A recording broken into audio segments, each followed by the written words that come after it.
Around Dodge City and in the territory on west, there's just one way to handle the killers and the spoilers, and that's with a U.S. Marshal and the smell of gun smoke.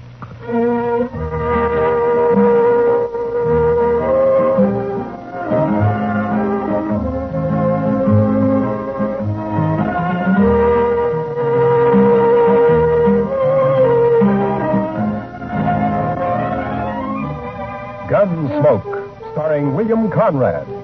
The story of violence that moved west with young America. The story of a man who moved with it. Matt Dillon, United States Marshal.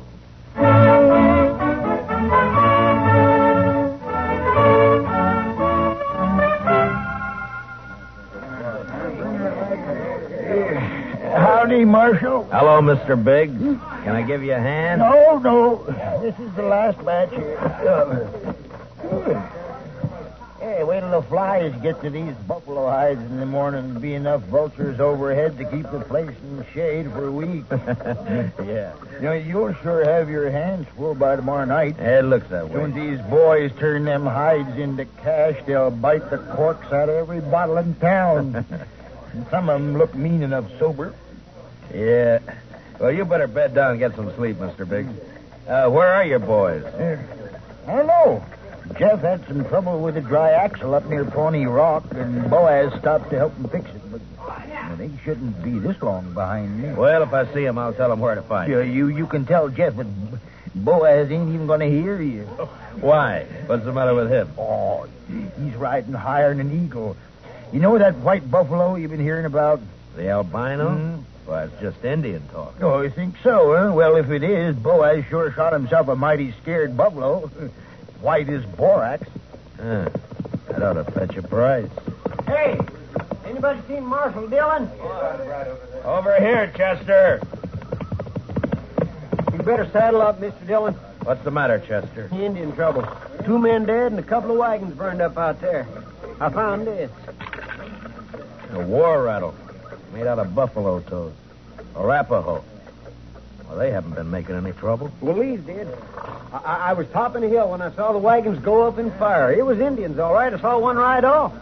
That's funny. I never heard of Arapahoes attacking at night. How far out, Chester? 10 mile, maybe, toward Pawnee Rock. Pawnee Rock. Marshal, my sons was coming from there. Easy, Mr. Biggs. Lots of wagons in the territory. Marshal, I didn't see another wagon between here and Pawnee except the ones we had, but the Indians killed my boys. There's only one way to make sure, Mr. Biggs. Saddle up and ride over to my office. I'll be with you as soon as I can get my horse.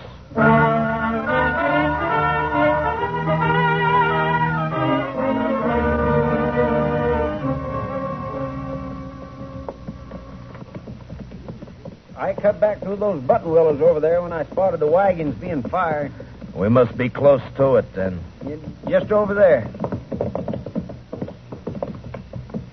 Right down yonder. See him? Yeah. I see him. We rode up and dismounted. The last glint of hope in Mr. Biggs' eyes died. His boys were there, all right. And it wasn't nice to see. Kill him. I'll get him first. I'll murder every redskin in the territory. We got to bring your sons in, Mr. Biggs. You know what the morning's going to be like. You don't want to leave them out here. Now, come on. Hey, look. Down there by the stream. Yeah, 4 of them. And they're not saddle horses. Mr. Biggs. Mr. Biggs. You recognize those horses down there? Yeah. I know him.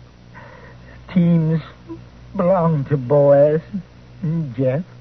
Indians must cut them loose from the wagons before they fired. Doesn't that seem curious to you, Chester? In what way, Mr. Dillon? Why didn't they take the horses with them? Yeah. What are you thinking, Marshal? No burned hides in those wagons. So they stole them.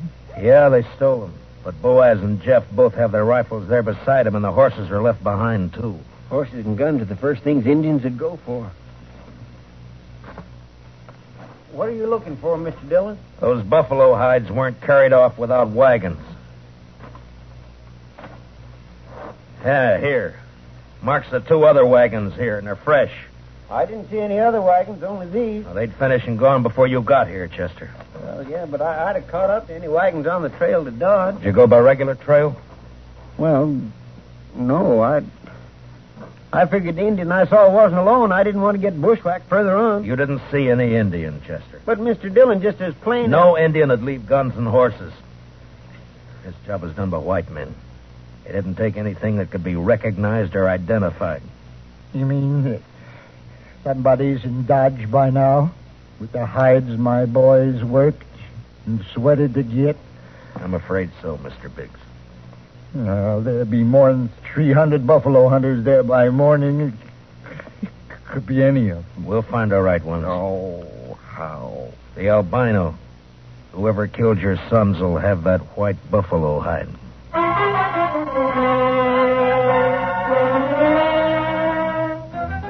It was almost sunup when we got back to town, and more wagons had jammed the main street lining up for the unloading barns.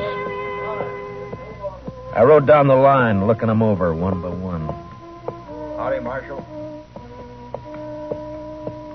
Some of the men would take their money, drink it up, and drift away. Few would stay long enough to be buried on Boot Hill. Then suddenly a wagon driver up ahead pulled out a line. Oh, hey, wait a minute. Oh, hold it there. Take your hands on that key. I'll take my hands off as soon as you get back to your place. Oh, I'm tired of waiting. Now, let go of that bit, mister. Don't do that, stranger. Get your hand away from that gun. Well, now, you know there's any law around you. There is, so don't try making your own. You got no right grabbing my team. I got plenty right when he tries to horn in front of me, Marshal. That's a lie, Marshal. He cut Never in mind. before You both want to cool your heads out in jail? Now, what's your name? Tennessee's good enough. A lot of people from Tennessee coming into the territory. Most of them are pretty peaceful. That sounds like you're saying I'm not. You move pretty fast for that gun. Man can lose his temper. You lost yours 4 times, according to the notches you've carved into that gun butt, but don't try for number 5, not here. How about you? What do you call? Charlie Kell. Charlie Kell, huh? They ever call you Chuck? No, Heard of a Chuck Kell a couple of years back, come from Kentucky. not me. Man I heard about was a gunfighter, so he never wore gloves. See, you don't either. It's pretty rough on the hands. Thanks, Marshal. I'll make sure to take better care of him. Yeah, do that. I'll be around a while, Marshal. Maybe we can have another talk. Anytime. They'd need watching. But what I wanted now was a white buffalo hide. Searching the wagons wouldn't do. There wasn't time, and a search had let the killers know that something in the hides they'd stolen could be identified. The time to find out would be when the buyers checked them. I got Biggs and Chester to cover 2 of the unloading barns, and I covered the 3rd one. Then finally daylight came, and the haggling started. Son, you want to sell those hides, better learn how to handle your skinning knife a little better. They're as good as any. They're full of holes, they ain't. Give you $4 a hide for the bunch. You gave that last fellow 8. He looked tougher than you. 6. I'll take 6. 4. Take it or leave it. You think you can rob me, mister? Watch your mouth, boy. Here, none of that. Let me go! Easy, son. Go! Let me have that gun just so you won't be tempted. Here, that's better. Give me that. Give it back. You can pick it up at my office whenever you're ready to leave town. Yeah, you look like a city boy to me. Where are you from? St. Louis? None of your business. When something's got you beat, son, there's no shame to admitting it and going home. Sometimes that takes a real man. Don't tell me what to do. Why don't you watch your own job? Why don't you leave me alone, Marshal? I ain't got a white buffalo hide. What'd you say, boy? You heard me. What do you know about a white buffalo hide? What everybody else knows. That you're looking for one. Everybody in town knows it. How? Because the old man whose sons were bushwhacked is all liquored up over at the other barn, shooting off his mouth.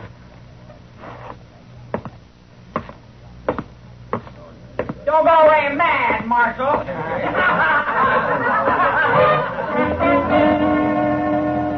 Mr. Biggs wasn't at the barn where I'd left him.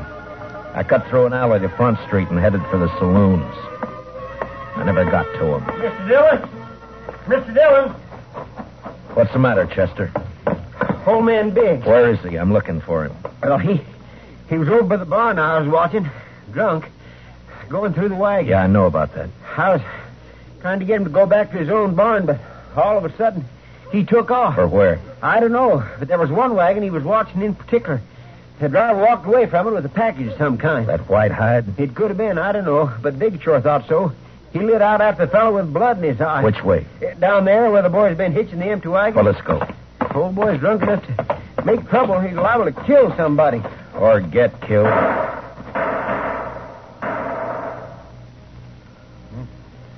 Too late, Mr. Dillon. Yeah. It came from there behind that row of wagons. You stay here, Chester. Be careful, Mr. Dillon. When I rounded the corner wagon, Mr. Biggs was sprawled across a wagon tongue, his eyes dead and open, staring at the ground. And standing over him was Tennessee, a smile on his face, and his gun extended to me butt first. Looks like I'm in the mighty trouble, Marshal. He's dead, Tennessee. That's more than a mite. You take my gun for a while. You mean until after you hang? Wasn't figuring it'd be that serious. Not when a drunk follows me out here and throws down on me. If you're figuring on self-defense, forget it. Look at his gun. It isn't even cocked. Well, it's out of his holster, Marshal. That's enough. Law don't say I have to wait till he kills me. You'll have to make a jury believe that. Well, I shouldn't have much trouble doing that, Marshal. What are you doing here, Mr. Kell? Oh, I just happened to follow Tennessee out here. Why? Well, you broke up our little argument in town. Thought I'd get him alone here.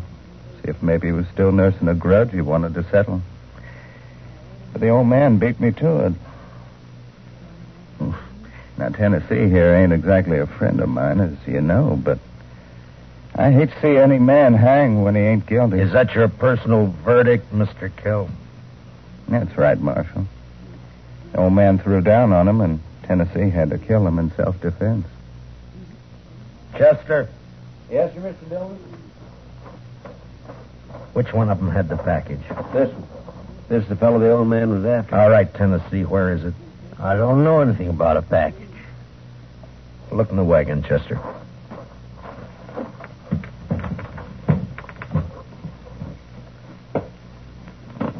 See anything? Nothing here. I reckon you can give my gun back to me now. All right, Tennessee. Here. Thanks. But if you decide to use it again while you're in Dodge or any place else in Kansas, I hope I'm there when you do. Well, now, don't you fret, Marshal. I'm sure you will be.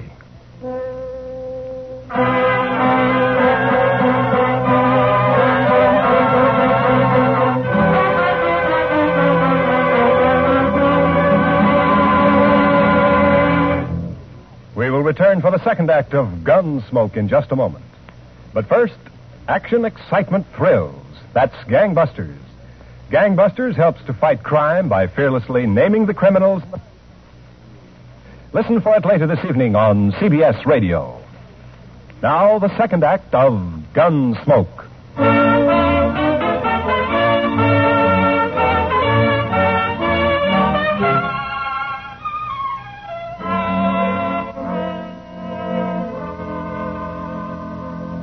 Just before sundown, we buried old man Biggs and his two sons up on Boot Hill. By the time the service was over and I rode down, darkness had fallen, and everything was going full blast. The town was roaring. Seemed like a good man, old Biggs. He was, Chester. So are his boys. Yeah, but there are too many men like Tennessee and Cal coming in, Mr. Dillon. They won't last, Chester. They'll keep coming, but they won't last. They'll take a gun and go against a man, but they won't sweat. They won't take root and build. We still gonna look for that hide? Yeah. Well, just what do you want me to do, Mr. Dillon? Tennessee and Cal will be in town, but their wagons are back there with the other empties. Ride back and look them over.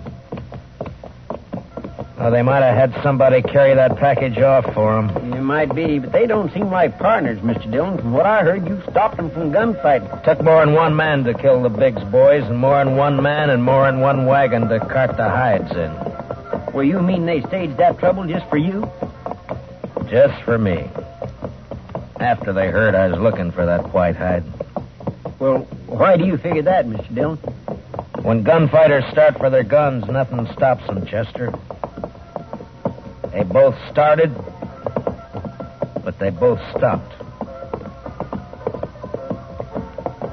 I reckon you better take a look through those wagons. Yes, sir, Mr. Dillon. Where'll I meet you? I'll be checking the saloons.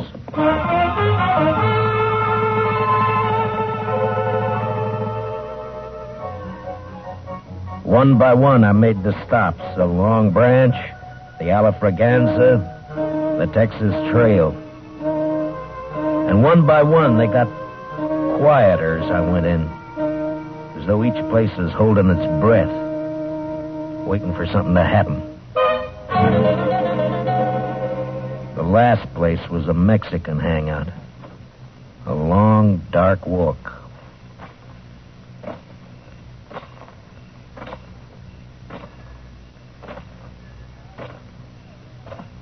Hello, Marshal?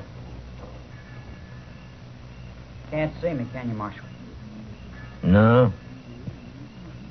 No, I can't see you, son. Too bad. Because I got another gun. They sell them around here. And I ain't going back to St. Louis. You'll fire once, son, and if you don't kill me with that, and I'll kill you. I'll gamble on that, Marshal. Marshal! He lurched from the shadows into the street, staggered, and fell. And then he rolled over on his back, and his eyes struggled for a minute like they were trying to remember something. And then he went blank. Well, he was right about one thing. He wasn't going back to St. Louis. Well, what do you know? The marshal's real handy with a gun. Stay out of this, Kel. But I may have something to talk over with you later. Meaning what? If you don't know it, then you got nothing to worry about. I've been hearing a lot about how fast you are with a gun, Dillon. Anything to it? I'm still alive. Yeah. This your hobby, shooting kids? He was old enough to try to kill me. I don't like it, Marshal. That's too bad, Mr. Kell. The Chuck Kell I heard about would have loved it. They said he'd killed 2 kids under 16, one of them his own brother. No, you didn't hear the whole story, Marshal. The Kell you heard about killed a marshal, too.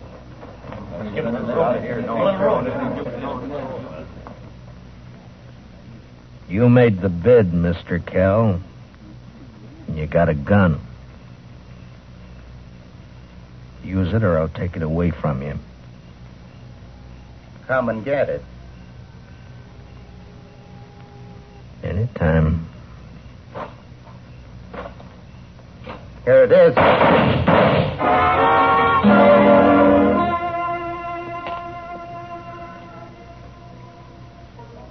How you feeling, Mr. Dillon?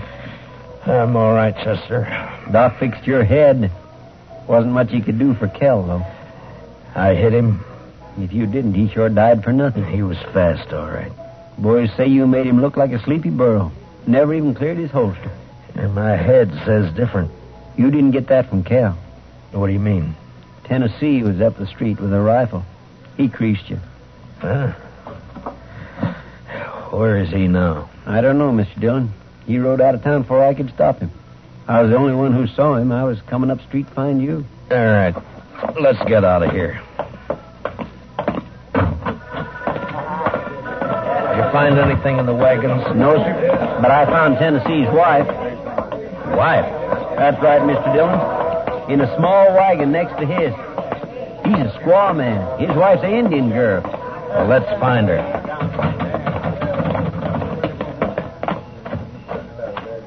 All right, Chester. Which way? Edge of town, Mr. Dillon. Well, let's go.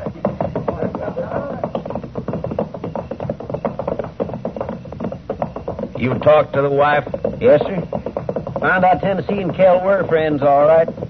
They left her here night before last and arranged to meet her here today. She said they were driving empty wagons when they left her. Ask her what tribe she belonged to? Didn't have to ask, Mr. Dillon. I could tell by her beads. She's an Arapaho.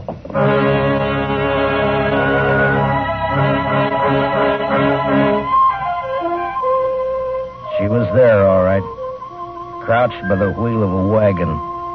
Her face was bloody, and she stared into a small campfire, rocking back and forth without a sound. She wasn't beat up when I left her, Mr. Dillon. Where's your husband? He gone. Gone where? He gone.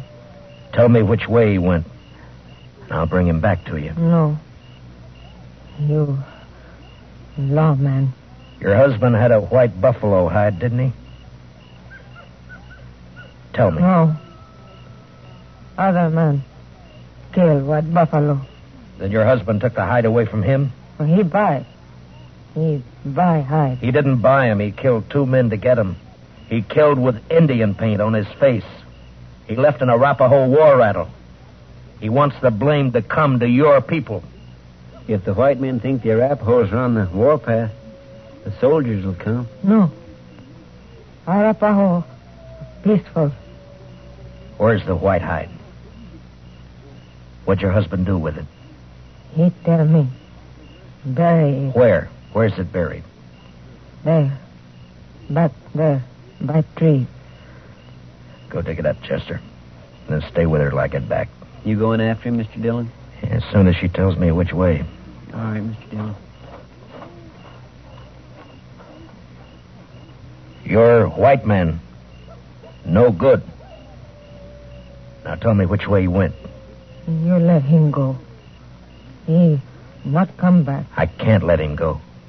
If I do, the soldiers will come after your people. He beat you, and he ran away from you. Now he'll bring death to your tribe unless I get him. Where did he go? He ride to where moon sleep. I rode east. Tennessee had about an hour's start, but I figured to make up most of that before sunrise. The prairie was open and flat except for an occasional roll, and the Arkansas River would keep him from cutting south. His best bet for a fresh horse would be Kinsley, and I rode hard for it. It was just turning daylight when I rode in.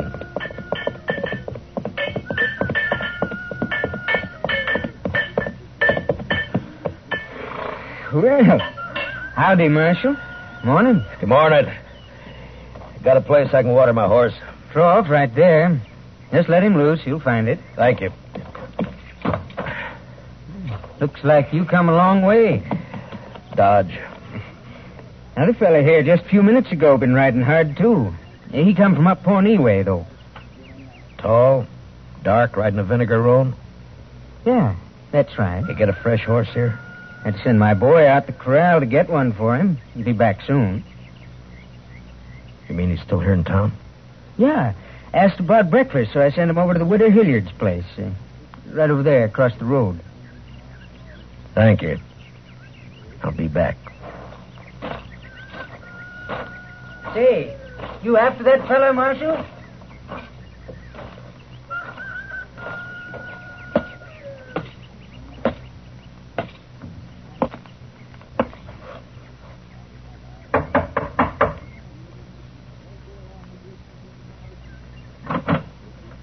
Yes? Understand you're serving breakfast, ma'am. Why, sure thing, Marshal. Dillon! That's right. Give me a clear way out the door, or I'll kill you. Come by me, Tennessee. I'll come shooting. That's all right. But just be sure you get me this time.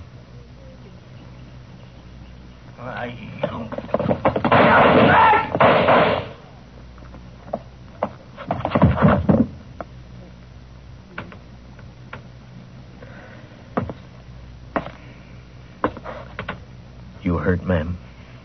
No, I'm all right, Marshal. He looks kind of dead. Yeah. Bad one, Yes'm. Gunfighter. Thief. Killer. What's your name, Marshal? Dillon, ma'am. Matt Dillon. I'm sorry about... Marshal. When my husband brought me out here 15 years ago, Indians burned this place down 3 times. I'm used to killing. You want to carry him out? I'll go fix you that breakfast.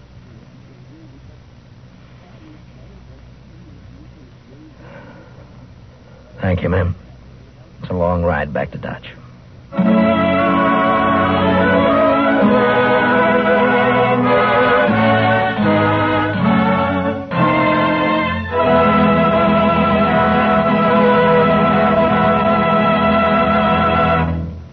Gunsmoke, transcribed under the direction of Norman MacDonald, stars William Conrad as Matt Dillon, U.S. Marshal.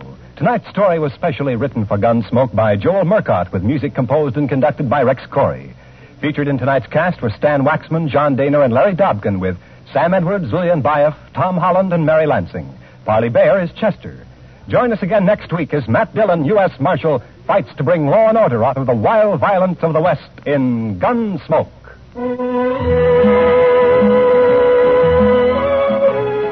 Something new in CBS Radio Newsroom coverage, World News with Robert Trout presents as a special weekly feature an interview with a crack CBS Radio News correspondent. This correspondent flies in from his post overseas to give you his authoritative eyewitness viewpoint on latest developments.